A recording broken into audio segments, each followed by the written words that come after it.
بصورة قاف في القرآن. خالق کا پیغام، انسان کے نام، پرانی مضامین کا خلاصہ، روزانہ ایک پارہ، محترم پروفیسر ڈاکٹر محمد الیاس فیصل کے ساتھ۔ الحمدللہ وحدہ والصلاة والسلام علی من لا نبی بعدہ، رب اشرح لی صدری ویسر لی امری واحلل عقدۃ من لسانی یفقہوا قولی۔ انشاءاللہ آج ہم چوتھے پارے کا خلاصہ عرض کریں گے۔ اس کا آغاز سورہ آل عمران کی آیت نمبر 92 سے شروع ہو کر 200 تک چلے گا۔ اس پارے کے آغاز میں اللہ رب العزت نے یہ تعلیم دی ہے کہ تم اس وقت تک اعلیٰ درجے کی نیکی حاصل نہیں کر سکتے جب تک کہ تم اپنی پسندیدہ ترین چیز کو اللہ رب العزت کی راہ میں خرچ نہ کر دو۔ سورہ توبہ کی آیت کی روشنی میں ہم نے سنا تھا کہ پوری کائنات میں اللہ کے ساتھ ہر چیز سے زیادہ محبت ہونی چاہیے۔ اب اگر کسی شخص کو اللہ کے علاوہ کسی اور چیز سے زیادہ محبت ہے تو اللہ تعالیٰ فرماتے ہیں کہ اس کو جب تم اللہ کی راہ میں خرچ کر دو گے تو اللہ سے تمہاری محبت کا ایک عملی ثبوت بھی ہوگا اور اللہ رب العزت کے انعام و اکرام کے مستحق بھی ٹھہرو گے۔ آیت نمبر 96 میں اللہ رب العزت نے اس بات کا اظہار فرمایا کہ کائنات میں ان اول بیت وضع للناس للذی ببکۃ، اس زمین پر سب سے پہلا بننے والا گھر اللہ رب العزت کا گھر ہے جسے ہم بیت اللہ کہتے ہیں۔ گویا یہ بیت اللہ شریف اس زمین پر سب سے پہلے بننے والا گھر ہے۔ حضرت ابراہیم علیہ السلام نے اس کو دوبارہ از سر نو تعمیر کیا تھا، لیکن اس سے پہلے یہ تعمیر تھا اور طوفان نوح میں اس کی دیواریں گر گئیں اور پھر انہیں دوبارہ تعمیر کیا گیا۔ آیت نمبر 97 میں اللہ تعالیٰ نے مقام ابراہیم کو آیات بینات قرار دیا ہے۔ اس کے آیات ہونے کے مختلف پہلو یہ ہیں کہ تعمیر کعبہ کے وقت ابراہیم علیہ السلام اس پر جب کھڑے ہوتے تو یہ پتھر دیوار کی بلندی کے ساتھ ساتھ بلند ہوتا رہتا اور ابراہیم علیہ السلام اس پر کھڑے ہو کے دیواروں کو بلند کرتے۔ دوسرے نمبر پہ پتھر ہونے کے باوجود ابراہیم علیہ السلام کے پاؤں کے نشانات اس پر ثبت ہیں۔ تیسرے نمبر پر تاریخ میں انبیاء کی جو یادیں محفوظ ہیں ان میں یہ ابراہیم علیہ السلام کی 100% یقینی یادگار ہے اور محفوظ ہے۔ قدیم ترین یادگاروں میں اس کا شمار ہوتا ہے۔ نمبر 5، یہ قدیم دور سے اسی جگہ پر موجود ہے جہاں پر پہلے تھا۔ چھٹے نمبر پر اللہ تعالیٰ نے اس کی اہمیت کے پیش نظر ارشاد فرمایا وَاتَّخِذُوا مِن مَقَامِ إِبْرَاهِيمَ مُصَلًّى، اس مقام ابراہیم کو اپنا مصلی بنا لو کہ اس کے پیچھے نماز پڑھا کرو۔ یہی وجہ ہے کہ حج اور عمرے کے دوران طواف کے بعد جو نفل ادا کیے جاتے ہیں وہاں اگر جگہ دستیاب ہو تو مقام ابراہیم کے پیچھے ادا کیے جاتے ہیں۔ ہاں اگر رش کی وجہ سے وہاں جگہ دستیاب نہ ہو تو مسجد حرام میں کسی بھی جگہ یہ نوافل ادا کیے جا سکتے ہیں۔ آگے اللہ ارشاد فرماتے ہیں وَلِلَّهِ عَلَى النَّاسِ حِجُّ الْبَيْتِ، کہ اس گھر کا حج کرنا یہ لوگوں پر ضروری ہے جو اس کی استطاعت رکھتے ہیں۔ وہ مالی استطاعت بھی ہے اور بدنی استطاعت بھی ہے، اور راستے کا پرامن ہونا یہ بھی اسی استطاعت میں شامل ہے۔ عورت کے حوالے سے اس کے محرم کا میسر ہونا بھی اس کی استطاعت کے حوالے سے قابل توجہ ہے۔ واضح رہے کہ حج و عمرہ کی مالی تیاری کے لیے ہمیں بہت زیادہ فکر مندی ہوتی ہے، لیکن اس کی مسائل کی تیاری کا ہمیں زیادہ ادراک نہیں ہوتا، جس کی وجہ سے حج و عمرے کے دوران ہمیں بڑی مشکلات کا سامنا ہوتا ہے۔ لہٰذا ہمیں آنے سے پہلے جہاں مالی تیاری کرنی ہے وہیں مسائل کے حوالے سے بھی تیاری کرنی ہے۔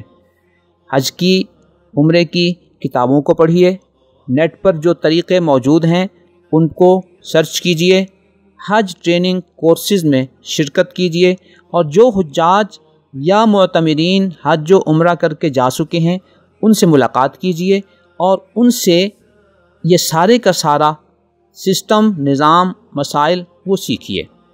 حج کے حوالے سے ہمارے ہاں ایک مزاج ہے کہ جی ہماری فلاں ضرورت باقی ہے، ہم نے فلاں کام کرنا ہے، بچیوں کی شادی کرنی ہے، یقیناً یہ کام کرنے کے ہیں، لیکن اس کو شرعی بنیادوں پر اگر کیا جائے تو اس میں رواجی شادیاں مطلوب نہیں ہیں کہ شادی پر 50 لاکھ کا خرچہ ہوگا، شادی پر 20 لاکھ کا خرچہ ہوگا۔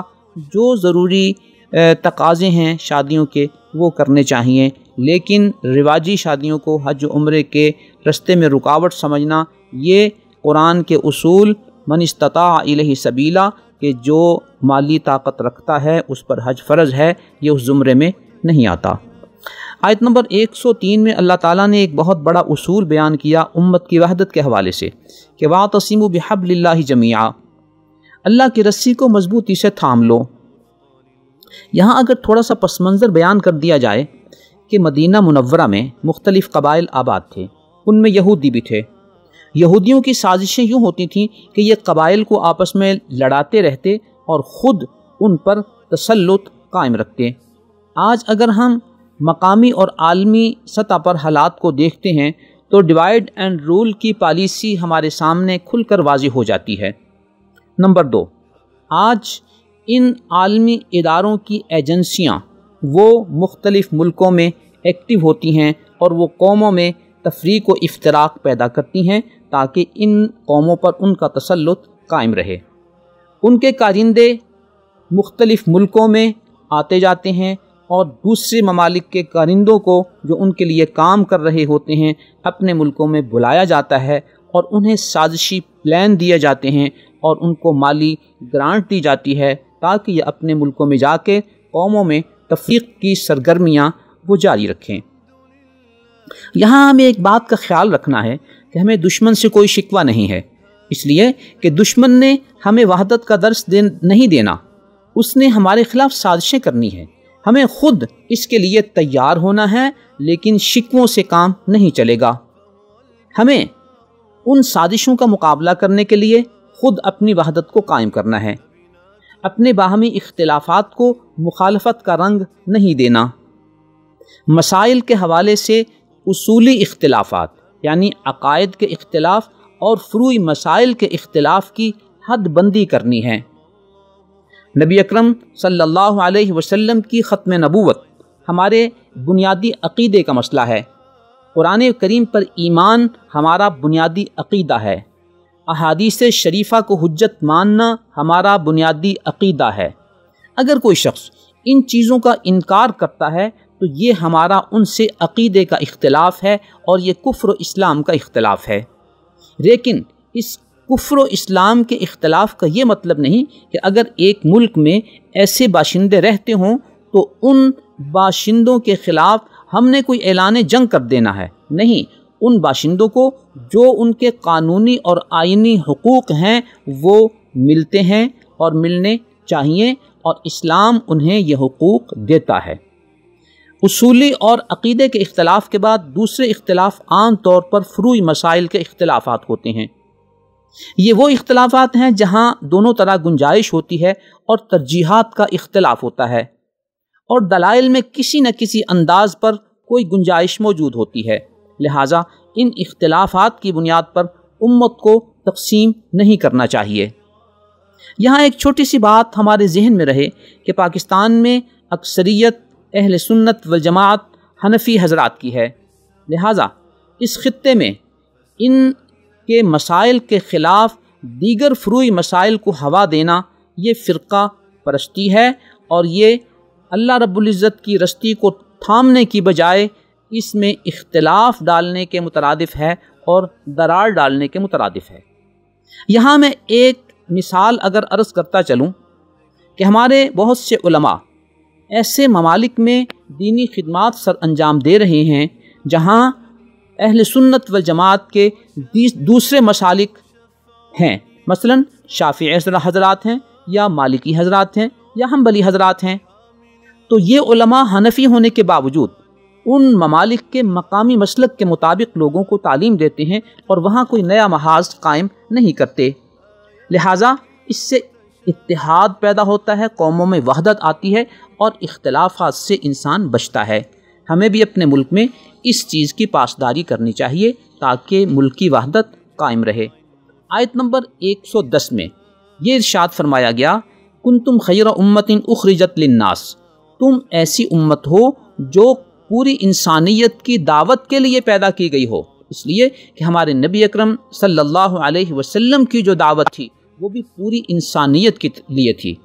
قرآن کریم کا جو خطاب ہے وہ بھی یا ایھا الناس ہے، اے لوگو، اے انسانوں، پوری انسانیت کو قرآن خطاب کرتا ہے۔ نبی اکرم صلی اللہ علیہ وسلم کی ختم نبوت کی وجہ سے اب قیامت تک کوئی نیا نبی نہیں آئے گا، لہٰذا یہ دعوت کی ذمہ داری اب علماء کے سپرد ہے جو وارثان مثل نبوت ہیں۔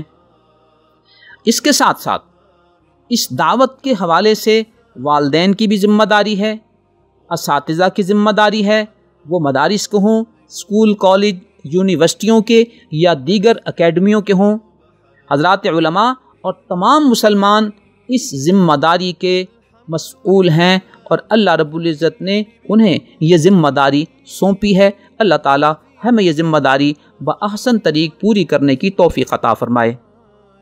آیت نمبر 118 میں اللہ تعالیٰ نے مسلمانوں کو خطاب کر کے ایک اہم بات بتائی ہے، یا ایھا الذین آمنوا لا تتخذوا بطانۃ من دونکم، اے ایمان والو، اپنے علاوہ دوسرے دین کے حاملین کو یعنی کافروں کو، یہودیوں کو، عیسائیوں کو اپنا دلی دوست نہ بناؤ۔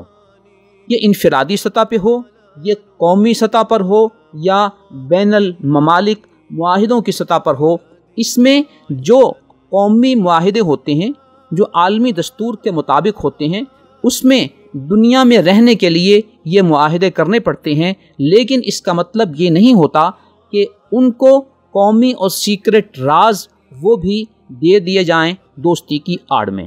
اللہ تعالیٰ نے جہاں یہ فرمایا کہ تم انہیں اپنا دلی دوست نہ بناؤ، وہاں ان کے کچھ ایسے کارنامے بتائے کہ تم دلی دوست بناؤ یا نہ بناؤ، ان کا مزاج یہ ہے کہ وہ تمہیں نقصان پہنچانے کی کوشش کریں گے۔ آگے فرمایا کہ وہ تمہاری تکلیف پر خوش ہوتے ہیں۔ اس سلسلے میں آج اگر میڈیا کا کردار دیکھ لیا جائے اور دیگر ممالک کے لیڈروں کے بیانات کو سن لیا جائے تو یہ حقیقت واضح ہو کر ہمارے سامنے آ جاتی ہے۔ اللہ ارشاد فرماتے ہیں کہ وہ جو کچھ کہہ دیتے ہیں اس سے زیادہ دشمنی ان کے دلوں میں تمہارے لیے محفوظ ہے اور وہ اس سے زیادہ دل میں تمہارے دشمن ہیں۔ چوتھے نمبر پر ارشاد فرمایا کہ وہ تم سے ایسی نفرت کرتے ہیں، وہ تم سے محبت نہیں کرتے۔ پانچویں نمبر پر ارشاد فرمایا کہ جب وہ اپنے خفیہ میٹنگز میں ہوتے ہیں تو دشمنی کی وجہ سے وہ اپنی انگلیوں کو کاٹ رہے ہوتے ہیں۔ اس سلسلے میں آج اگر ہم اپنے گرد و پیش کا جائزہ لیں تو ہمیں محسوس ہوتا ہے کہ ہمارا معاشی گہراؤ، مقامی امن کو تباہ کرنے کی سازشیں، تیسرے نمبر پہ قتل و غارت اور دھماکے، چوتھے نمبر پہ بین الاقوامی مسلمہ حدود کی خلاف ورزی، پانچویں نمبر پہ ان ممالک کے جاسوسی نیٹ ورک، چھٹے نمبر پہ آبی جنگیں، ساتویں نمبر پہ بڑی اہم بات کہ نوجوان جنریشن کو اسلامی اخلاقی اقدار کے خلاف میڈیا وار میں اس انداز پہ نشانہ بنایا گیا ہے کہ یہ ان سب سازشوں سے بڑی سازش ہے، اور یہ سب اسی سلسلے کی کڑی ہیں کہ انہیں مسلمانوں سے محبت نہیں، اندرون خانہ دشمنی ہے۔ اللہ رب العزت نے یہاں آگے یہ بھی ارشاد فرما دیا کہ یہ باتیں میں نے تمہیں بتا دی ہیں، ان کنتم تعقلون، اگر تمہیں عقل و سمجھ ہو پھر تمہیں ان کا سمجھ آئے گا اور پھر تم انہیں سمجھ سکو گے۔ یہاں بطانتن کا لفظ ہے جس سے دلی دوستی مراد ہے۔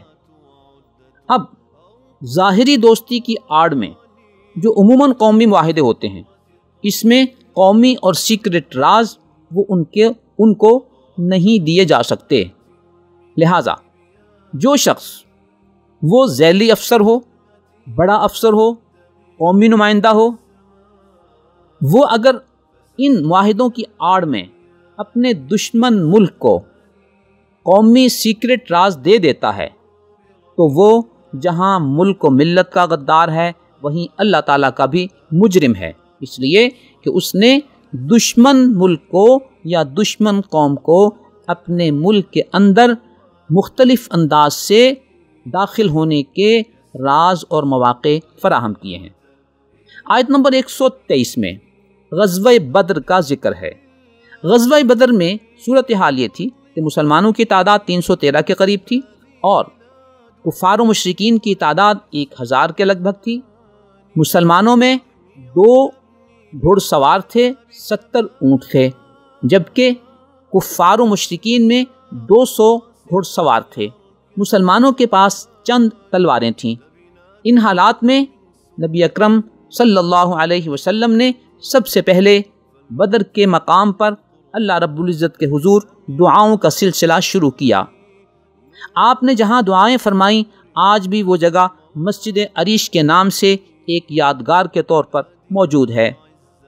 نبی اکرم صلی اللہ علیہ وسلم اللہ کے حضور اس طرح گڑ گڑا کے دعا مانگ رہے تھے کہ آپ کے شانہ مبارک سے آپ کی جب چادر سرکی، حضرت ابوبکر رضی اللہ تعالیٰ عنہ آگے بڑھے، چادر کو تھاما اور عرض کیا یا رسول اللہ صلی اللہ علیہ وسلم اب آپ بس کر دیں، اللہ رب العزت آپ کو مایوس نہیں کریں گے۔ اللہ تعالیٰ نے پہلے 3000 فرشتے اور پھر 5000 فرشتوں کو مسلمانوں کی مدد کے لیے بھیجا۔ اللہ تعالیٰ نے اس جنگ میں مسلمانوں کو فتح عطا فرمائی۔ یہاں 5000 فرشتوں کو بھیجنے کے حوالے سے ہمارے ذہنوں میں یہ سوال آ سکتا ہے کہ مدد کے لیے تو ایک ہی فرشتہ کافی تھا، یہ 5000 فرشتے کیوں بھیجے گئے؟ اللہ رب العزت نے اس کی طرف اشارہ فرما دیا وما جعلہ اللہ الا بشرا لکم ولتطمئن بہ قلوبکم، اللہ تعالیٰ نے ان کو بھیجا تاکہ تم خوش ہو جاؤ، وَلِتَطْمَئِنَّ بِهِ قُلُوبُكُمْ اور تمہارے دلوں کو اطمینان ہو جائے۔ جبکہ اصل مدد کس کی ہے؟ وَمَن نَّصْرُ إِلَّا مِنْ عِنْدِ اللَّهِ، اصل مدد تو اللہ رب العزت ہی کی ہوتی ہے۔ اقبال نے بھی اسی ماحول کے حوالے سے کہا تھا فضائے بدر پیدا کر فرشتے تیری نصرت کو، اتر سکتے ہیں گردوں سے قطار اندر قطار اب بھی۔ آیت نمبر 130 میں اللہ رب العزت نے مسلمانوں کو خطاب کرتے ہوئے یہ تعلیم دی کہ یا ایھا الذین آمنوا لا تأکلوا الربا، اے مسلمانوں سود نہ کھایا کرو۔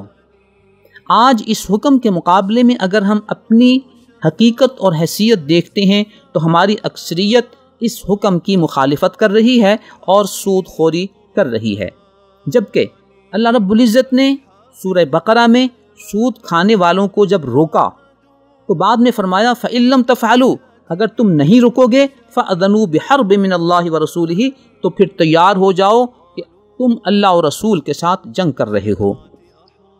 تو جو شخص سود خوری کر کے اللہ اور اس کے رسول کے ساتھ جنگ کر رہا ہوگا تو اللہ اور رسول کے مقابلے میں کون کامیاب ہو سکتا ہے؟ لہٰذا اس ناکامی سے بچنے کے لیے، اس نامرادی سے بچنے کے لیے ہمیں سود کو چھوڑنا چاہیے۔ یہاں یہ بات بھی پیش نظر رہے کہ آج سے کچھ سال قبل اگر سود چھوڑنے کی بات ہوتی تھی تو سود خور طبقہ یہ اعتراض کرتا تھا کہ جی آپ موجودہ بینک سسٹم کی مخالفت کرتے ہیں تو آپ اس کا کوئی متبادل اسلامی بینکاری سسٹم پیش کریں نا۔ لیکن الحمدللہ آج وہ سوال نہیں ہو سکتا، اس لیے کہ بینکاری سودی سسٹم کے مقابلے میں اسلامی بینکاری سسٹم موجود ہیں اور ان سے بہتر خدمات معاشرے کو فراہم کر رہے ہیں۔ آیت نمبر 133 میں اللہ رب العزت نے ہمیں جنت والے اعمال کرنے کی ترغیب دی اور فرمایا کہ وَسَارِعُوا إِلَىٰ مَغْفِرَةٍ مِّن رَّبِّكُمْ وَجَنَّةٍ عَرْضُهَا السَّمَاوَاتُ وَالْأَرْضُ، جلدی جلدی آگے بڑھو، تیزی سے آگے بڑھو اللہ کی مغفرت کے حصول کے لیے اور ایسی جنت کے حصول کے لیے جس کی چوڑائی آسمان و زمین کے برابر ہے۔ اس کے لیے کچھ نشانیاں اللہ نے بیان فرمائیں کہ یہ جنتیں کن کو ملیں گی، مغفرت کن کو ملے گی۔ پہلی نشانی فرمائی کہ جو تنگی و خوشحالی میں صدقہ و خیرات کرتے ہیں۔ دوسری نشانی بتائی کہ جو غصے میں برداشت کرتے ہیں۔ تیسری نشانی یہ ارشاد فرمائی کہ جو عفو و درگزر کا معاملہ کرتے ہیں. ساتھ چوتھی شرط یہ بیان فرمائی کہ وہ اللہ سے توبہ و استغفار کرتے ہیں. پانچویں نشانی یہ بتائی کہ وہ گناہوں پر اصرار نہیں کرتے. ان صفات کے لوگ اللہ تعالیٰ کی مغفرت، اللہ کی جنت کے مستحق ہیں.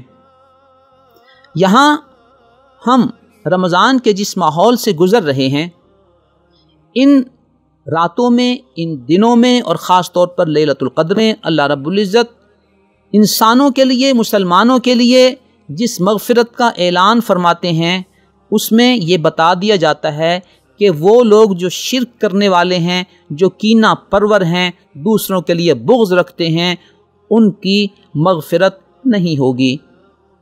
اللہ رب العزت ہمیں ایسی کیفیت سے محفوظ رکھیں، اور ہمارے دلوں میں اگر کسی کے لیے کینہ، کدورت، بغض ہے تو ہمیں اسے نکال کر اپنے دل کو صاف کر لینا چاہیے، تاکہ ہم اللہ رب العزت کی مغفرت کے مستحق ٹھہریں. ہم جس نبی کے امتی ہیں اس کا کیا مزاج تھا؟ سلام اس پر کہ جس نے خون کے پیاسوں کو بلائیں دیں، یعنی دعائیں دیں. سلام اس پر کہ جس نے گالیاں سن کر دعائیں دیں. تو ہم اسی نبی کے امتی ہیں، ہمارے اندر وہ صفات پیدا ہونی چاہیے. یہاں ایک بات پیش نظر رہے کہ ایک محدود اور تنگ نظر اور تنگ سوچ رکھنے والا طبقہ جب جنت کے بارے میں اس بات کو سنتا پڑتا ہے کہ اللہ نے ارشاد فرمایا ہے کہ وہ جنت اتنی بڑی ہے کہ جس کی چوڑائی آسمان و زمین کے برابر ہے، تو وہ کہتا ہے کہ دیکھو جی، بات یہ ہے کہ اگر آسمان و زمین کے برابر کوئی جنت کسی کو دے دی گئی تو وہ تو پھر ایک ہی جنت ایک ہی آدمی کو ملے گی، باقی جنت کہاں ہوگی؟ یہ اللہ کا نظام ہے. اس کے لیے اللہ کے موجودہ نظام کو بھی اگر دیکھا جائے تو اس کی وسعت کا اندازہ آپ اس بات سے لگائیں کہ صرف زمین سے سورج کا فاصلہ 15 کروڑ کلومیٹر کے قریب ہے، یعنی 150 ملین کلومیٹر. اور ہمارا یہ جو شمسی نظام ہے، اس طرح کے بہت سارے نظام خود ہماری کہکشاں میں موجود ہیں. ان کہکشانوں سے مل کر ایک کلسٹر بنتا ہے جس میں سینکڑوں کہکشائیں ہوتی ہیں، اور پھر ان کلسٹروں سے مل کر جس کی تعداد سینکڑوں ہزاروں میں ہے، سپر کلسٹر بنتے ہیں، اور وہ ہمیں ایسے نظر آتے ہیں جیسے غبار ہے، اور ہماری نظر کی رسائی بھی ان سپر کلسٹروں تک نہیں ہے. اللہ کا یہ اتنا وسیع و عریض نظام ہے، تو ایسی تنگ نظر سوچ کی بنیاد پر اس طرح کے محدود سوچ والے سوالات، ان کا اسلامی انعامات اور قرآنی فکر کے مقابلے میں ان کی کوئی حیثیت نہیں ہے. اس پورے کے پورے نظام کی حیثیت اللہ کی کرسی کے مقابلے میں کیا ہے؟ حدیث شریف میں آتا ہے کہ یہ پورے کا پورا نظام یہ اللہ کی کرسی کے مقابلے میں ایسے ہے جیسے صحرا میں کوئی انگوٹھی پڑی ہوئی ہو. تو اللہ کا نظام بڑا وسیع ہے. ان لوگوں کو اپنی سوچوں کو تھوڑا سا وسیع کرنا چاہیے. آیت نمبر 139 میں اللہ تعالیٰ نے ایک بہت اعلان فرمایا اور تسلی دی مسلمانوں کو کہ وَلَا تَهِنُوا وَلَا تَحْزَنُوا، تم کمزوری نہ دکھاؤ اور پریشان نہ ہوا کرو. وَأَنْتُمُ الْأَعْلَوْنَ إِن كُنتُم مُؤْمِنِينَ، اگر تم پکے مسلمان ہو جاؤ تو تمہیں ہی بلند و بالادستی کا نظام ملے گا اور تم ہی سر بلند ہو کر رہو گے. آج ہماری موجودہ پستی کا بنیادی سبب اسلامی اقدار سے دوری ہے. اسلامی اقدار سے دوری کے باوجود ہم سر بلندی کے خواب دیکھتے ہیں جن کی حیثیت خواب سے زائد کچھ نہیں ہے. ہمیں دوبارہ اسی دین کے ساتھ وابستگی کی طرف لوٹنا ہے. وہ معزز تھے زمانے میں مسلمان ہو کر، اور ہم خوار ہوئے تارک قرآن ہو کر. آیت نمبر 140 میں جنگ احد کا ذکر ہے. اس جنگ احد میں 70 سے زائد حضرات صحابہ اکرام رضوان اللہ تعالی علیہم اجمعین شہید ہو گئے. ان شہداء کے حوالے سے یہ غلط فہمی ذہن میں آ سکتی ہے کہ اسلام برحق نظام ہے تو اس کے اتنے زیادہ شہداء کیوں ہوئے، نبی اکرم صلی اللہ علیہ وسلم زخمی کیوں ہوئے. تو اس بات کو سمجھنے کے لیے اللہ رب العزت نے ہمیں بتایا کہ پہلے نمبر پر ان یمسسکم قرح فقد مس القوم قرح مثلہ، آج اگر تمہیں کچھ قربانیاں دینی پڑیں تو اس سے پہلے جنگ بدر میں تمہارا دشمن بھی یہ قربانیاں دے چکا ہے، اور یہ جنگی اتار چڑھاؤ یہ میرا ایک نظام ہے۔ نمبر 2، اللہ فرماتے ہیں کہ اس قربانی کے نتیجے میں مقصد کیا ہے؟ ایمان والے نکھر کر سامنے آ جائیں اور ان کے دلوں کی جو کیفیت ہے وہ واضح ہو جائے، خبیث اور طیب وہ مسلمانوں کے سامنے کھل کر سامنے آ جائیں۔ یہ ارشاد فرمایا وَلِيَعْلَمَ الَّذِينَ نَافَقُوا، منافقین کھل کر سامنے آ جائیں۔ یہی ہوا کہ جنگ احد کے دوران کئی سو کی تعداد میں منافقین کو عبداللہ بن ابی لے کر جنگ سے واپس آ گیا، اور مسلمانوں پر یہ حقیقت واضح ہو گئی کہ کون کون شخص واضح اور کھلا ہوا منافق ہے۔ تو قوموں کی تعمیر کے لیے اور نظامہائے حکومت چلانے کے لیے یہ اللہ کے سارے نظام ہوتے ہیں کہ اس میں مخلصین واضح ہو جائیں، منافقین اور سازشیں کرنے والے لوگ واضح ہو کر سامنے آ جائیں، تاکہ نظام کو چلانے میں ایسے لوگوں پر اعتماد نہ کیا جا سکے۔ دوسرا اللہ نے ارشاد فرمایا کہ تمہیں تو یہ قربانی نظر آتی ہے، لیکن میں نے انہیں مقام شہادت سے سرفراز کیا ہے۔ آیت نمبر 169 170 میں اللہ تعالیٰ نے ان شہداء کی بابت یہ ارشاد فرمایا کہ فرحین بما آتاہم اللہ من فضلی، وہ میرے انعامات کی وجہ سے بڑے خوش ہیں۔ تمہارے حساب سے وہ شہید ہوئے، قربان ہوئے، لیکن میرے انعامات کے حصول کے بعد اب وہ فرحین خوش ہیں۔ آگے ارشاد فرمایا یستبشرون، وہ بڑی خوشی کی زندگی گزار رہے ہیں۔ تو یوں گویا جنگ احد میں جو شہادتیں ہوئیں یہ ان شہادتوں کے پیچھے اللہ رب العزت کی حکمت تھی، اللہ کا نظام تھا۔ 5ویں نمبر پہ اس جنگ کی قربانیوں کے حوالے سے ایک اہم بات ہمارے پیش نظر رہے کہ صحیح بخاری کی حدیث نمبر 7 اور حدیث نمبر 2804 میں ایک واقعے کا ذکر ہے کہ عیسائی بادشاہ ہرقل نے عربوں کے ایک قافلے کو اپنے پاس بلایا اور ان سے پوچھا کہ تم میں نبی اکرم صلی اللہ علیہ وسلم کے نسب کے حوالے سے زیادہ قریب کون ہے؟ ابو سفیان جو اس وقت کافر تھے انہوں نے کہا کہ میں نسب کے اعتبار سے ان سے زیادہ قریب ہوں۔ اس عیسائی حکمران ہرقل نے ان سے بہت سے سوالات کیے، ان میں ایک سوال یہ بھی تھا کیف کان قتالکم ایاہ، تمہارا اس سے جنگ کا معاملہ کیسے رہتا ہے؟ ابو سفیان نے کہا الحرب بیننا سجال ینال منا وننال منہ، یہ جنگ ہمارے درمیان اس ڈول کی طرح ہے کہ کبھی وہ ہمارے ہاتھ میں آتا ہے، کبھی ان کے ہاتھ میں آتا ہے۔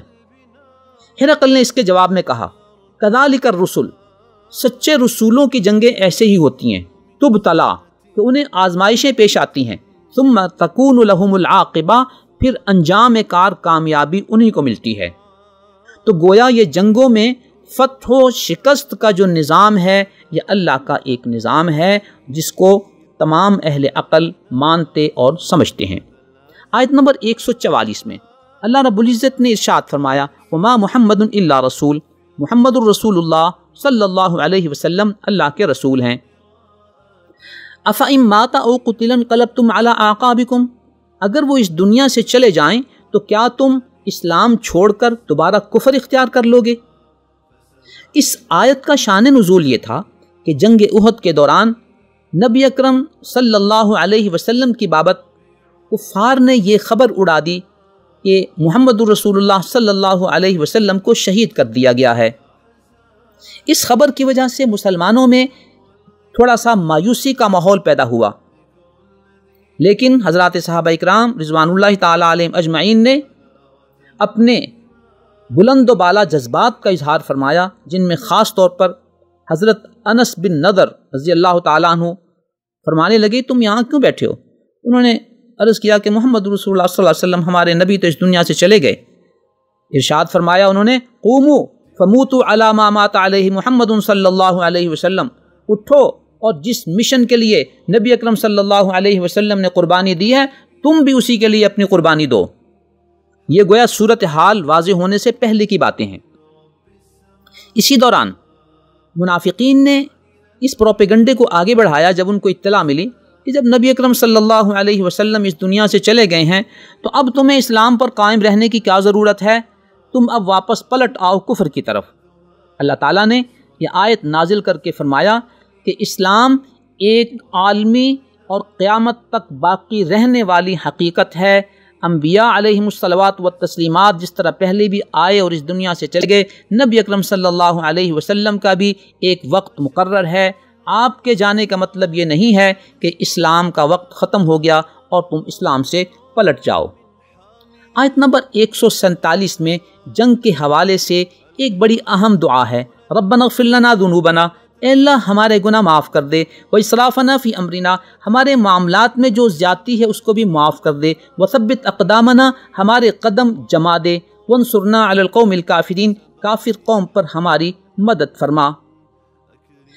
تو یہ وہ دعا تھی جو حضرات صحابہ کرام جنگ کے دوران مانگا کرتے تھے اور مانگتے تھے اللہ تعالیٰ سے۔ آج بھی یہ دعا ہماری مسلم افواج کو ازبر ہونی چاہیے اور جنگوں کے دوران ہمیں قوم کو ان مسلم افواج کے لیے اس دعا کا تحفہ دینا چاہیے اور اللہ رب العزت سے یہ دعا مانگتے رہنا چاہیے۔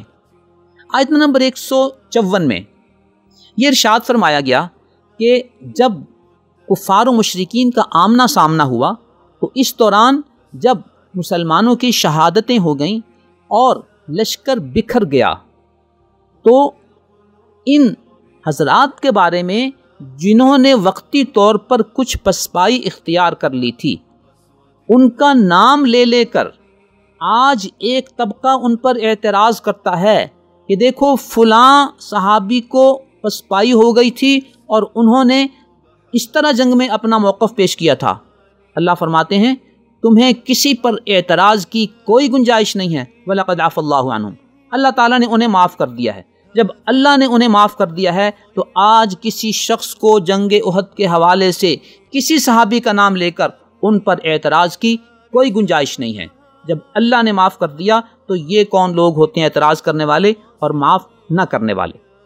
آیت نمبر 159 میں اللہ رب العزت نے مزاج نبوت کی تعریف کی ہے کہ جنگ کی اس صورتحال میں کہ جنگ احد میں بہت سی ٹیکنیکل باتیں ہو گئیں جس کی وجہ سے مسلمانوں کی شہادتیں ہوئیں، اس سب کے باوجود اللہ فرماتے ہیں کہ آپ کی شان یہ ہے کہ لنت لہم، آپ کا دل ان کے لیے نرم ہے۔ آگے ارشاد فرمایا وَلَوْ كُنْتَ فَظًّا غَلِيظَ الْقَلْبِ لَانفَضُّوا مِنْ حَوْلِكَ، بالفرض اگر آپ سخت دل ہوتے اور ان پر سختی کرتے تو وہ آپ کے ارد گرد جمع ہونے کی بجائے آپ سے بکھر جاتے، آپ سے دور ہو جاتے، لیکن چونکہ آپ نے نرمی والا رویہ اختیار کیا تو وہ آپ کے گرد جمع ہیں۔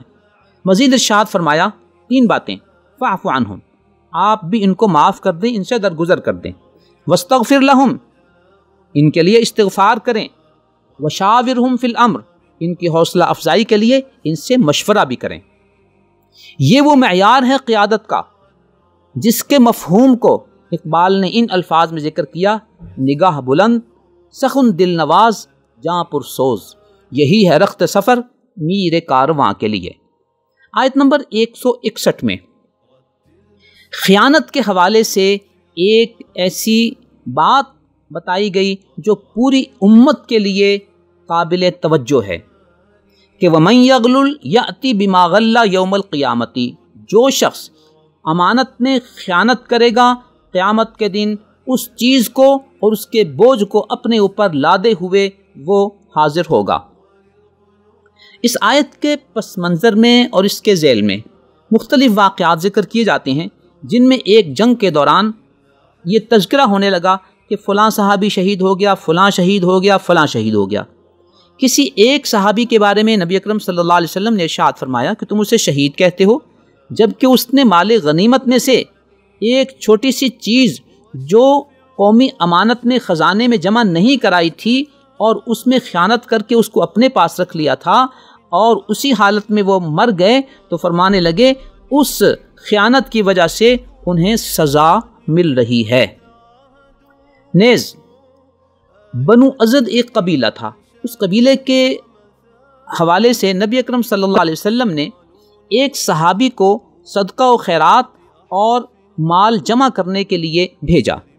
جب وہ واپس آئے تو انہوں نے بتایا یا رسول اللہ صلی اللہ علیہ وسلم، یہ وہ صدقات ہیں جو میں جمع کر کے لایا ہوں، اور یہ چیزیں وہ ہیں جو انہوں نے مجھے ذاتی طور پر بطور ہدیہ دی ہیں۔ آپ وقتی طور پر خاموش ہوئے، پھر ممبر پر تشریف لائے، خطبہ پڑھا اور سمجھانے کے لیے ارشاد فرمایا کہ اگر ہمارا یہ نمائندہ جسے ہم نے بنو ازد قبیلے کے ہاں بھیجا تھا صدقات جمع کرنے کے لیے، یہ اگر اپنے گھر میں بیٹھا ہوتا تو کیا بنو ازد قبیلہ ان کو یہ ہدایہ آ کر پیش کرتا؟ سمجھانا یہ مقصد تھا کہ وہ ان کو کوئی ہدیے پیش نہ کرتا، وہ ہدیے اسی بنیاد پر پیش کیے گئے تھے کہ یہ ہمارا نمائندہ بن کر گیا تھا، تو گویا یہ ہدیے اس کی ذاتی حیثیت سے نہیں ہیں بلکہ ہمارے نمائندے کی حیثیت سے ہیں، لہٰذا یہ ہدیے بھی اسے صدقات میں جمع کرانی چاہیے۔ یہ امانت کی وہ اعلیٰ مثال ہے اور اعلیٰ تربیت ہے جو نبی اکرم صلی اللہ علیہ وسلم نے کی۔ اس خیانت اور اس امانت کے تصور کے پس منظر میں آج اگر ہم اپنے حالات کا تجزیہ کرتے ہیں تو اوقاف کا جو بھی چندہ جمع ہوتا ہے، بیت المال میں جو بھی پیسہ جمع ہوتا ہے، زکوٰۃ کمیٹیوں کا جو بھی فنڈ ہوتا ہے، علاقائی ترقیاتی فنڈز جو دیے جاتے ہیں، قومی بجٹ کا جو استعمال ہوتا ہے، نجی ٹھیکوں میں جو کچھ پیسے لیے دیے جاتے ہیں، بنیادی طور پر یہ سب کچھ قومی امانت ہے، اور اس میں 1 روپے کی خیانت کرنا یہ اپنی آخرت کو خراب کرنے کے مترادف ہے۔ آج ان لوگوں کو اگر آج ہم ان لوگوں کو ہم کہیں کہ جناب فلاں افسر صاحب میں نے زکوٰۃ دینی ہے کسی مستحق کو، تو آپ مجھ سے زکوٰۃ لے لیں گے؟ وہ ناراض ہو جائے گا، کہے گا تم نے مجھے مستحق سمجھا زکوٰۃ کا، میں کوئی غریب ہوں۔ وہ زکوٰۃ کے نام پر زکوٰۃ نہیں لے گا، لیکن وہی زکوٰۃ جب سرکاری فنڈ کے ذریعے اس کے پاس آئے گی اور اس کی ذمہ داری ہوگی کہ اسے تقسیم کرے، تو اس کو وہ کس طرح مال مفت دل بے رحم سمجھ کے ہضم کر لیتا ہے، اس سے خیانت کی صورتحال ہمارے معاشرے میں واضح ہو کر سامنے آ جاتی ہے۔ سورہ نساء کے آیت نمبر 10 میں یتیم کے مال میں خیانت کرنے کے حوالے سے بھی ارشاد فرمایا گیا کہ جو یتیم کا مال کھاتا ہے انما یأکلون فی بطونہم نارا، وہ گویا اپنے پیٹوں میں آگ ڈال رہے ہیں، وسیصلون سعیرا، اور انہیں جہنم کا سامنا ہوگا۔ آیت نمبر 164 میں امت مسلمہ کی خوش نصیبی بیان کی گئی ہے کہ لقد من اللہ علی المؤمنین اذ بعث فیہم رسولا، اس امت کی خوش نصیبی ہے کہ اللہ تعالیٰ نے انہیں پوری مخلوق کے افضل ترین شخص اور سید الانبیاء نبی اکرم صلی اللہ علیہ وسلم کو بطور نبی اس امت میں مبعوث فرمایا۔ اللہ تعالیٰ ہمیں اس نبی آخر الزمان صلی اللہ علیہ وسلم کی صحیح اتباع کر کے اس نعمت کی قدردانی کی توفیق عطا فرمائے۔ آیت نمبر 173 میں جنگ احد کے بعد کفار نے یہ پلان بنایا کہ ہم دوبارہ مدینے پر اٹیک کریں۔ جب انہوں نے یہ پلان بنایا تو مدینہ منورہ میں رہنے والے مسلمانوں کو آ کر اطلاع دی بعض لوگوں نے، ان الناس قد جمعوا لکم فاخشوہم، یہ لوگ تو دوبارہ اکٹھے ہو گئے ہیں تمہارے اوپر حملہ کرنے کے لیے، تو تم کچھ ان سے ڈرتے نہیں ہو؟ فزادہم ایمانا، اللہ فرماتے ہیں کہ ان کی اس دھمکی سے ان کی ایمان میں اور اضافہ ہو گیا، اور انہوں نے کیا عجیب جملہ کہا، قالوا حسبنا اللہ ونعم الوکیل، ہمیں ہمارا اللہ کافی ہے اور وہ ہمارا بہترین کارساز ہے۔ گویا کسی بھی مشکل موقع پر ہمیں حسبنا اللہ ونعم الوکیل پڑھنا چاہیے۔ آیت نمبر 178 سے لے کر اور آگے پھر آیت نمبر 196 میں کفار کی عیش و عشرت کا تذکرہ ہے۔ مسلمانوں کو یہ سمجھایا گیا کہ تم ان کی ظاہری چمک دمک سے دھوکہ نہ کھایا کرو، انما نملی لہم لیزدادوا اثما، ہم ان کو مہلت دے رہے ہیں ان کے گناہوں کی وجہ سے اور ان کی سرکشی کی وجہ سے، کہ لیزدادوا اثما، تاکہ یہ اور گناہوں کے اندر گھر جائیں، پھر ان کا نتیجہ کیا ہوگا؟ مریں گے اور وَلَهُمْ عَذَابٌ مُّهِينٌ، دردناک عذاب ان کو ملے گا۔ اسی لیے قرآن و حدیث کی روشنی میں علماء اور مفسرین لکھتے ہیں کہ اگر کوئی شخص گناہوں میں مبتلا ہے، اس کے باوجود اس کے اوپر رسی ڈھیلی ہے اور اللہ کے انعامات ہو رہے ہیں، تو اس کا مطلب یہ ہے کہ اسے ڈھیل دی جا رہی ہے، جو اللہ کی ناراضگی کی علامت ہے۔ اسے متنبہ ہونا چاہیے اور توبہ و استغفار کر کے دین کی طرف، دینی تعلیمات کی طرف پلٹنا چاہیے اور ان گناہوں سے دستبردار ہونا چاہیے۔ آیت نمبر 185 میں ایک کائناتی حقیقت بیان کی گئی، کل نفس ذائقۃ الموت، ہر شخص نے مرنا ہے۔ ہم آپ دیکھتے ہیں کہ آدم علیہ السلام سے لے کر آج تک کوئی ایک ایسا شخص نہیں ہے جو اب تک زندہ رہا ہو۔ ہر شخص نے اس دنیا سے جانا ہے۔ کامیابی کا رستہ کیا ہے؟ اللہ نے ارشاد فرما دیا، فَمَنْ زُحْزِحَ عَنِ النَّارِ وَأُدْخِلَ الْجَنَّةَ فَقَدْ فَازَ، جو نیک عمل کر کے جہنم سے بچ گیا اور جنت میں داخل ہو گیا تو اس نے کامیابی حاصل کر لی۔ تو اب ہم سب نے مرنا تو ہے، لہٰذا ہمیں کامیابی کا رستہ اپنانا ہے اور ناکامی کے رستے سے بچنے کی کوشش کرنی ہے۔ آیت نمبر 190 میں کائناتی حقائق پر غور و خوض کرنے کی ترغیب دی گئی ہے۔ ان فی خلق السماوات والارض واختلاف اللیل والنہار لآیات لأولی الالباب، آسمان و زمین کی تخلیق میں، دن رات کے آنے جانے میں عقل مندوں کے لیے بہت سی نشانیاں ہیں۔ ان غور و فکر کرنے والوں کا نتیجہ آگے اللہ تعالیٰ نے خود بتا دیا کہ جب وہ غور و فکر کرتے ہیں نتیجہ یہ نکالتے ہیں، ربنا ما خلقت ھذا باطلا سبحانک فقنا عذاب النار، اے اللہ تو نے اس کائنات کو بے مقصد پیدا نہیں کیا، تیری ذات ہر شریک اور ہر عیب سے پاک ہے، تو ہمیں جہنم کے آگ سے بچا لے۔ گویا کائنات میں غور و فکر کا مطلب یہ ہے کہ ہم اپنی منزل کا تعین کر لیں۔ اگر کوئی شخص کائنات میں غور و خوض تو کرتا ہے لیکن اپنی منزل کا تعین نہیں کر پاتا تو وہ گویا رستے میں الجھ جاتا ہے اور منزل سے بھٹک جاتا ہے کہ وہ اللہ تک یہ سوچ و بچار اس کو نہیں پہنچا سکی۔ آیت نمبر 195 میں ان دعاؤں کے بعد اللہ فرماتے ہیں فاستجاب لہم، اللہ ان دعاؤں کو قبول فرمائیں گے۔ آگے فرمایا لا اضیع عمل عامل منکم من ذکر او انثی، میں کسی عمل کرنے والے کے عمل کو ضائع نہیں کرتا، چاہے وہ مرد ہو یا عورت ہو، یعنی تمہاری دعائیں ضائع نہیں ہوں گی، میں انہیں قبول کروں گا۔ قبولیت کے مختلف مراحل احادیث شریفہ میں آئے ہیں۔ ایک قبولیت کی نشانی تو یہ ہے کہ جو ہم مانگتے ہیں وہی ہمیں مل جائے۔ دوسری قبولیت کی نشانی ہے کہ اللہ تعالیٰ ہمیں اس سے بہتر کوئی چیز عطا فرما دیں۔ تیسری قبولیت کی نشانی یہ ہے کہ اللہ تعالیٰ ہم سے کسی مصیبت کو ٹال دیں۔ چوتھی نشانی یہ ہے کہ اللہ تعالیٰ اس دعا کو ہمارے لیے ذخیرہ بنا دیں اور قیامت کے دن ہمیں وہ عطا فرمائیں۔ تو الغرض ہمیں دعائیں مانگتے رہنا چاہیے، وہ قبول ہوتی ہیں اور ان کی اثرات دنیا یا آخرت میں ظاہر ہوتے ہیں۔ سورہ آل عمران کی یہ آخری آیتیں بڑی بابرکت ہیں۔ نبی اکرم صلی اللہ علیہ وسلم رات کو جب نیند سے بیدار ہوتے آسمان کی طرف دیکھتے اور ان آیتوں کی تلاوت فرماتے۔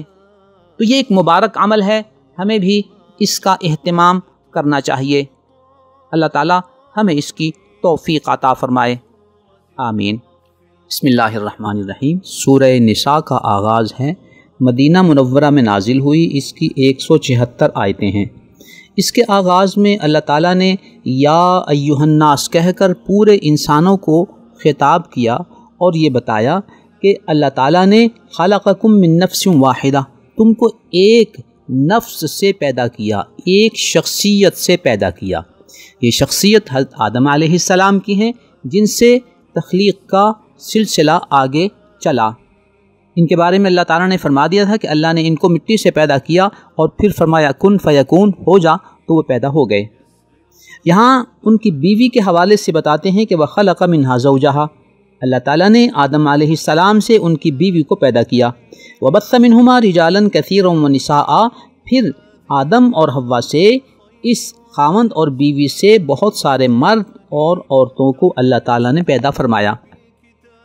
یوں حضرت آدم علیہ السلام کی تخلیق، حضرت حوا علیہ السلام کی تخلیق کا ذکر ہے اور ان سے آگے نسل انسانی کے پھیلنے کا سلسلہ شروع ہوا۔ اس واضح قرآنی تصور کے بعد یہ حقیقت واضح ہو گئی کہ نسل انسانی کا آغاز حضرت آدم اور حضرت حوا سے ہوا۔ اس قرآنی حقیقت کو سمجھ لینے کے بعد ڈارون کی تھیوری کی جو حیثیت ہے وہ آپ پر واضح ہو گئی۔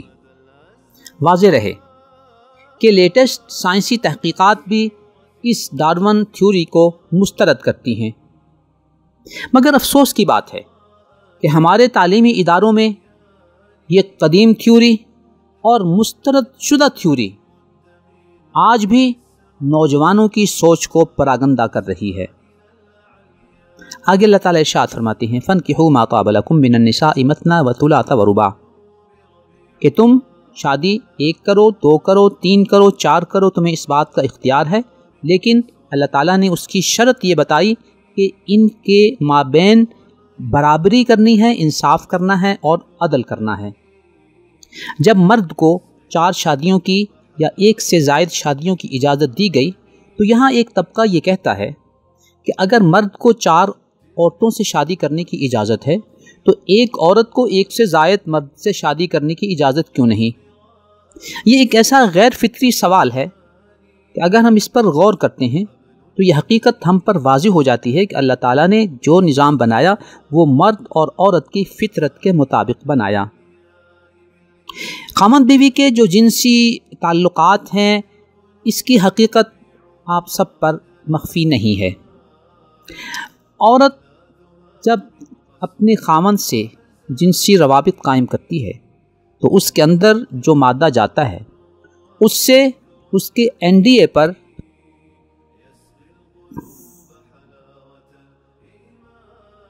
واضح رہے کہ عورت جب اپنے خامند سے جنسی روابط قائم کرتی ہے تو اس کے جسم میں جو مادہ جاتا ہے اس سے اس کے DNA پر مخصوص اثرات مرتب ہوتے ہیں۔ یہ اثرات 3 ماہ تک قائم رہتے ہیں۔ اس دوران اگر یہ عورت کسی اور مرد سے جنسی روابط قائم کرتی ہے اور اس کا مادہ اس کے جسم میں جاتا ہے تو اس سے اس کا DNA سسٹم ڈسٹرب ہوتا ہے، اور اگر یہ روابط 1 سے زائد بار ہوں تو یہ صورتحال اور زیادہ پریشان کن ہو جاتی ہے اور عورت مختلف بیماریوں کا شکار ہو جاتی ہے۔ تو عورت کو پیچیدہ بیماریوں سے بچانے کے لیے اللہ تعالیٰ نے اس کے لیے جو فطری نظام تھا وہ بتا دیا۔ اس صورت کے آیت نمبر 11 میں اللہ تعالیٰ نے وصیت کا ایک پورا نظام بتا دیا کہ کسی مرد یا عورت کے فوت ہو جانے کے بعد اس کے وارثوں میں سے کس کو کتنا حصہ ملے گا۔ یہ ایک تفصیلی نظام ہے جو چند آیتوں میں اس نہج پہ بیان کر دیا گیا کہ پورا نظام وراثت اس میں سم ہو گیا ہے۔ یہاں پر ایک بات ہمارے سمجھنے کی ہے کہ مرد کا حصہ عورت سے دگنا ہے اور عورت کا حصہ مرد کی نسبت آدھا ہے۔ ایک طبقہ یہ کہتا ہے کیا وجہ ہے کہ مرد کو عورت سے زیادہ حصہ دیا گیا اور عورت کو مرد سے کم حصہ دیا گیا۔ اس کی وجہ یہ ہے کہ مرد کے ذمے خاندان کے حوالے سے جتنی ذمہ داریاں ہیں وہ عورت پر ہرگز نہیں ہیں۔ مرد کے ذمے گھر کی فراہمی، اور اگر گھر اپنا نہیں کرائے کی ادائیگی، بچوں کی تعلیمی فیسز، کھانے پینے کے اخراجات، ٹریولنگ، شادیوں کے اخراجات اور دیگر گھریلو معاملات کے اخراجات بنیادی طور پر مرد کے ذمے ہیں۔ جب مرد کے ذمے یہ ساری ذمہ داریاں ہیں تو ان کی ادائیگی کے لیے اس کو اتنا ہی حصہ دیا گیا جو اس کی ذمہ داریوں کے تناسب سے ہے، جبکہ ان تمام ذمہ داریوں کے حوالے سے عورت پر کوئی ذمہ داری شرعی طور پر نہیں ہے۔ لہٰذا ذمہ داریوں کو پیش نظر رکھتے ہوئے ان کے تناسب سے حصہ متعین کر دیا گیا۔ آیت نمبر 19 میں اللہ تعالیٰ نے خواتین کی بابت مردوں کو یہ حکم دیا کہ وَعَاشِرُوهُنَّ بِالْمَعْرُوفِ، عورتوں کے ساتھ شرعی طریقے سے اچھے انداز میں زندگی گزارو، معاملات کرو۔ دوسری جگہ یہ بتا دیا گیا کہ وَلَهُنَّ مِثْلُ الَّذِي عَلَيْهِنَّ بِالْمَعْرُوفِ، مرد پر بھی کچھ حقوق ہیں، کچھ واجبات ہیں، عورتوں پر بھی کچھ حقوق ہیں، کچھ واجبات ہیں۔ جس طرح کے حقوق و واجبات مردوں کے ہیں اور اس کے قریب عورتوں کی بھی کچھ حقوق و واجبات ہیں۔ وَلِلرِّجَالِ عَلَيْهِنَّ دَرَجَةٌ، مردوں کو عورتوں پر ایک درجہ صرف فضیلت حاصل ہے۔ اس فضیلت کے حوالے سے ایک طبقے کو یہ اشکال ہوتا ہے کہ مرد کو عورت پر کیوں بالادستی قائم کی گئی۔ واضح رہے، کسی بھی نظام کو چلانے کے لیے کسی کی بالادستی کو تسلیم کرنا ضروری ہوتا ہے۔ گھر کے نظام میں اگر ماں باپ کو اولاد پر بالادستی نہ ہو اور اولاد یہ سوال کرے کہ اے ابو جان، اے امی جان، آپ بھی انسان ہیں، ہم بھی انسان ہیں، آپ کو یہ بالادستی کس نے دی ہے کہ آپ ہم پر اپنے احکام نافذ کریں اور ہم سے اپنی بات منوائیں؟ آپ خود سمجھیے کہ کیا اس گھر کا نظام چل سکتا ہے؟ کیا ماں باپ کو اولاد پر جو ایک بالادستی کی حیثیت دی گئی ہے، کیا اس سے ماں باپ اور اولاد کے بحیثیت انسان ہونے میں کوئی فرق پڑتا ہے؟ ہرگز نہیں۔ گھر کے نظام کو چلانے کے لیے یہ ضروری ہے۔ بڑے بھائی ہوں، بڑی بہنیں ہوں، ان کو اپنی چھوٹے بھائیوں کی تربیت کے لیے جو ایک بالادستی ہوتی ہے، اگر وہ نہ ہو تو گھر کا نظام تربیت متاثر ہوتا ہے۔ معاشرتی سسٹم کی طرف اگر ہم آئیں تو ہمارے ہاں فوج میں سینئر جونیئر اور سول میں آفیسر اور ملازم کا تصور ہے۔ کیا کوئی ملازم یہ کہہ سکتا ہے کہ میں بھی انسان ہوں، یہ آفیسر بھی انسان ہے، اس کو مجھ پر بالادستی کیوں ہے؟ کیا آپ اس کے اس سوال کو کوئی وزن دیں گے؟ اگر آپ کا جواب نہ میں ہے تو پھر اگر اللہ تعالیٰ نے گھر کے سسٹم کو چلانے کے لیے جہاں مرد و عورت کی ذمہ داریوں، حقوق و واجبات کا شریعت کے مطابق تعین کر دیا گیا ہے اور انہیں ان کی ادائیگی کا حکم دیا گیا ہے، تو صرف اور صرف سسٹم کو چلانے کے لیے مرد کو ایک درجے کی فضیلت دے دی تاکہ گھر کا نظام چلتا رہے۔ یوں اللہ تعالیٰ نے عورتوں کے ساتھ حسن سلوک اور افہام و تفہیم کے ساتھ وقت گزارنے کی ترغیب دی ہے۔ واضح رہے کہ یہ سسٹم باہمی افہام و تفہیم سے تو چل سکتا ہے، لیکن بعض لوگوں کے خیال میں بعض قوانین کی طاقت سے یہ گھر بسائے تو نہیں جا سکتے، ہاں اجاڑے جا سکتے ہیں۔ یہ تھا آج کا چوتھے پارے کا خلاصہ۔ اللہ تعالی ہمیں پرانی تعلیمات سے وابستہ رکھے اور ان پر عمل کرنے کی توفیق عطا فرمائے، آمین۔ نظروا لطيبة ونور طه يسطعون